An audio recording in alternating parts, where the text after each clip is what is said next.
is this? This is the last person you're ever gonna see alive. Wrong number. What's your favorite scary movie? Cheaper by the dozen. Having that many kids, it's got to be a nightmare.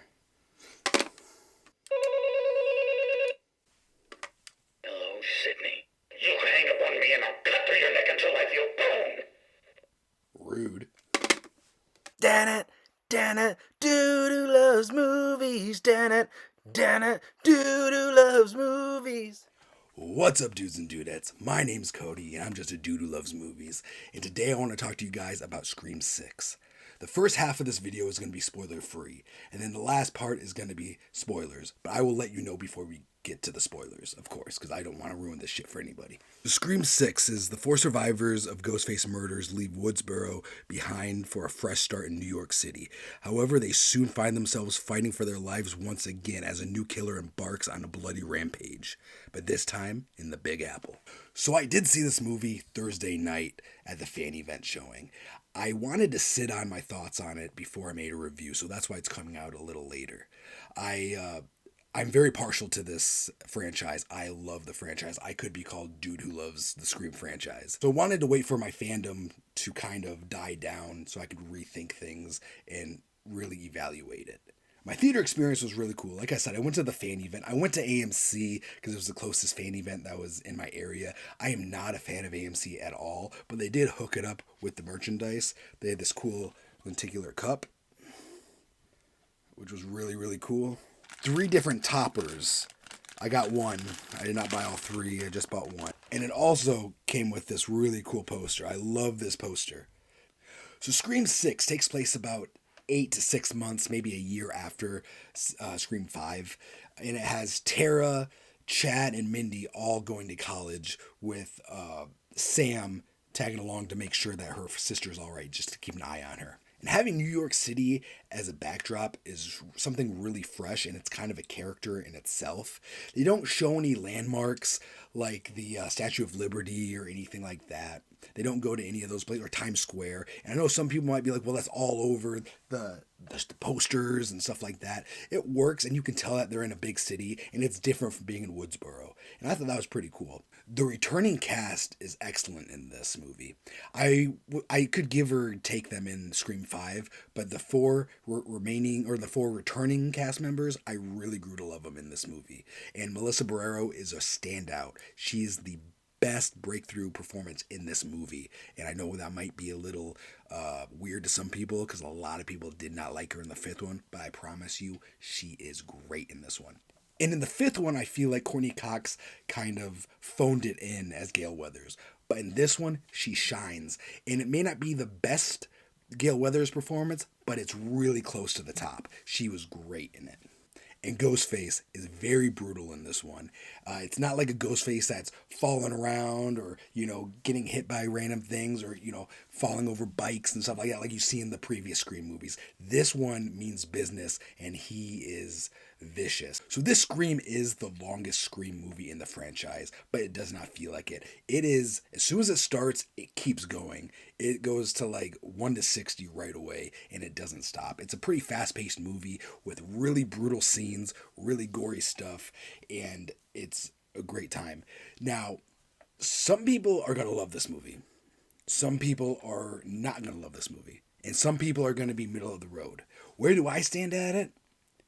I really like this movie. And I definitely want to see it again because I like to go back and see what I missed the first time. I like to be like, oh, wow, I missed that. Oh, I missed those. Machine gun jubblies? How did I miss those, baby? So that is the spoiler-free section. Now I'm going to move on to the spoilers. It was me the whole time, guys. It was me. So welcome to the spoiler parts. I hope you've already seen the movie if you're watching this because I don't want to ruin it for you. The killers and the motive is a big thing of the movie, and I would hate to be the person to spoil that. I'm going to get to that in just a second. I want to talk about some of the characters first. So the 4 that are returning from Woodsboro from Scream 5 is, Chad, Sam, Tara, and Mindy. I really like those core people in this one. They get a lot more story development in their characters. I thought Melissa Barrera was the breakout star in this movie, like I said earlier.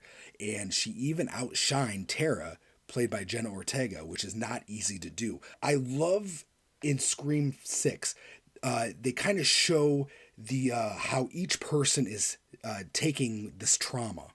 We have Tara, which is Jenna Ortega. She is not handling it at all. She's just kind of spacing it out and wants to move on with life. She's done with the trauma, wants to move on, wants nothing to do with it, doesn't want this to be part of her life, even though it is.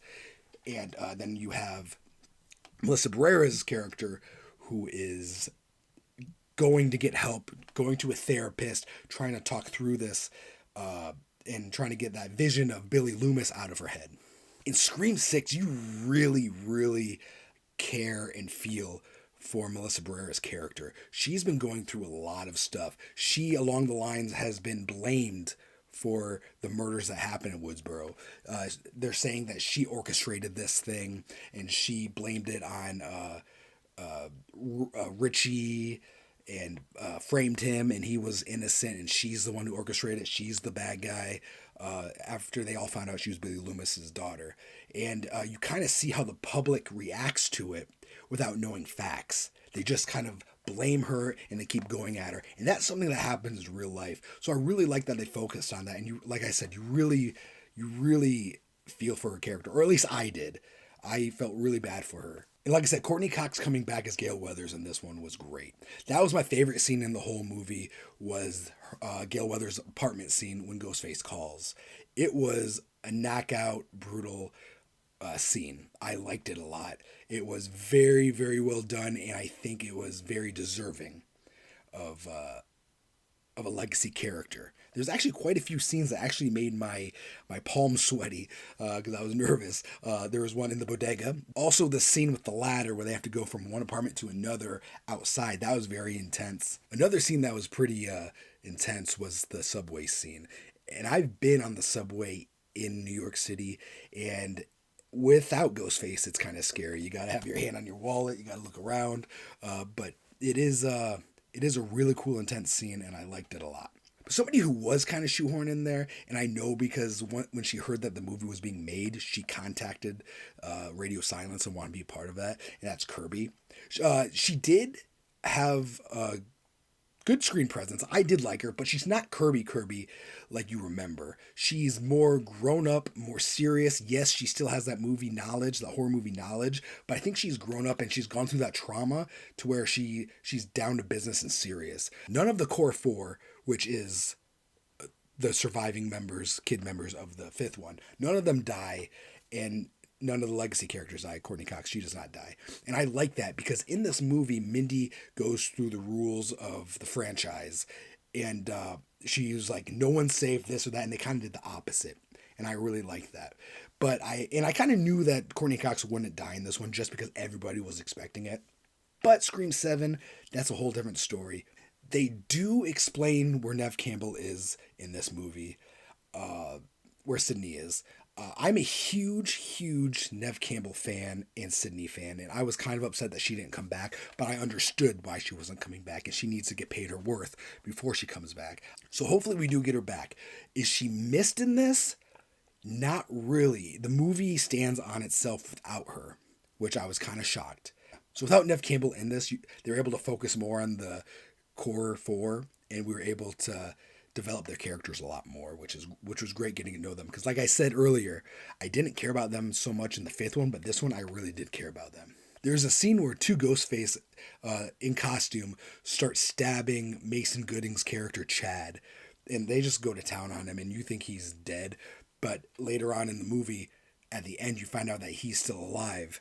I know some people are like, oh my God, that's, plot armor and that's unrealistic. But I kind of look at it as he's kind of maybe the new Dewey. Kind of like, how like in the second one, he was stabbed multiple times and he's still alive. In the first one, he was stabbed and he's still alive. So I kind of think that he's kind of taking that role. And I'm not saying that he's going to be safe in the next one or further along, but I am glad that they kept him alive in this one. He is my favorite out of the twins. don't get me wrong, I love the stab movies, but the stab movies are kind of put on the back burner in this one. It's really not about the stab movies in this one. Yes, it's mentioned, but it's not a big focus point like it has been in recent movies. The opening scene is different from a Scream movie, and it's not too different like it was in Scream 4. That's my least favorite opening, and I think it's because it was too different. Some people may like it. I just did not like Scream 4's opening. I do like Scream 4. This opening, it starts off with Samara Weaving, and she is on a blind date. She is a film professor at a college. Anyways, she gets lured into an alley and she gets stabbed up by Ghostface. And at first, you're just like, oh, wow, that was kind of like she kind of dies real quick.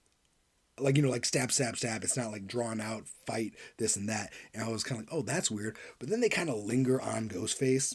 And then Ghostface takes his mask off and reveals who he is. And you're like, okay, this is different. And I'm digging what they're doing.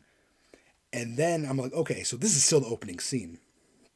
And then you go on further, and then you find out that these are two college students that are wanting to finish Richie's movie. So they wanted to kill the film professor, and they had plans to kill Tara and Sam. And then those Ghostface get killed by the real Ghostface of the movie. And when I saw Samara Weaving was going to be in this movie, I was like, she's either going to be the opening kill or she's going to be Ghostface. And as soon as the movie starts and you see her, you know that she's not going to last that very long. For a second, they had me fooled. For just a second. They kind of had me thinking that Kirby was the killer towards the end. And when I thought that, I was like, ooh, that's different, but I don't know how I like this. So I was waiting for it to play out, and I was like, I don't know how I like this. I don't know how I like this. But then it's revealed that she's not Ghostface. But then Ghostface is revealed, and it's revealed to be Richie's father, Richie's sister, and Richie's brother. The motive is pure revenge, and I liked how it was pure revenge because it kind of mirrors Scream 2 with Debbie Loomis or Debbie Salt taking revenge on her son who was killed in the previous movie, which is Billy Loomis. So they're just avenging Richie's death. I know some people are going to be kind of upset by the reveal because people are wanting a big reveal. They want a legacy character, somebody from the past to come back. People have been having problems with the reveal since the third one, maybe even the second one. And I look at it this way. The first one was so impactful and we keep chasing that feeling, but I don't think we're going to get that feeling from the first one because the first one was, lightning in a bottle. See, a lot of people want Stu to come back, but I just don't know about that. Stu is my number one Ghostface, but I just don't see how he could come back that wouldn't be jumping the shark per se. I've been thinking about this ever since the first Scream came out in 96. So ever since I was like 8 years old, I've been thinking about this, and I cannot come up with a good conclusion of where he's been and how nobody knows he's alive. There's a scene where Stu's TV comes back and comes into play, and I thought that was great. So is Scream 6 my favorite installment? No. Is it my favorite sequel? I don't think so. Is it high up there? Right now it is because I'm on the high of seeing it and I'm such a fan. I do want to go see it again, like I said earlier, and see where it's at. When I first saw Scream 4 was really high on my list. I was like, this might be my second favorite one. But the more I watch Scream 4, the less I like it. I still love it. I don't think they've made a bad Scream movie. And I'm glad that 6 continued that trend or that tradition. My overall opinion, I love Scream 6. The dude approves. So guys, in the comments, let me know what you thought about Scream 6. Did you think it was great? Did you not like it?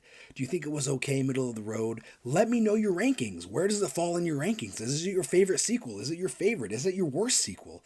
Let me know, but please be respectful because not everybody has seen Scream 6 yet.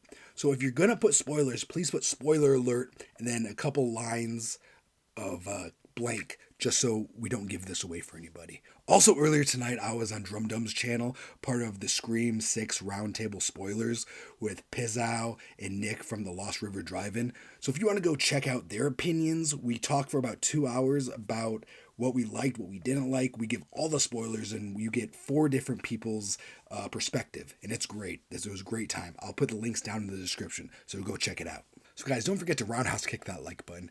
Cheers to who's respecting. And I'll see you next time. I'll be right back.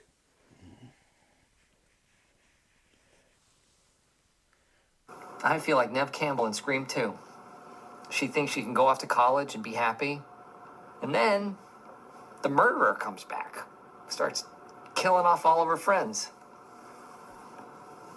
Learned a lot of lessons from that movie. This is just one of them.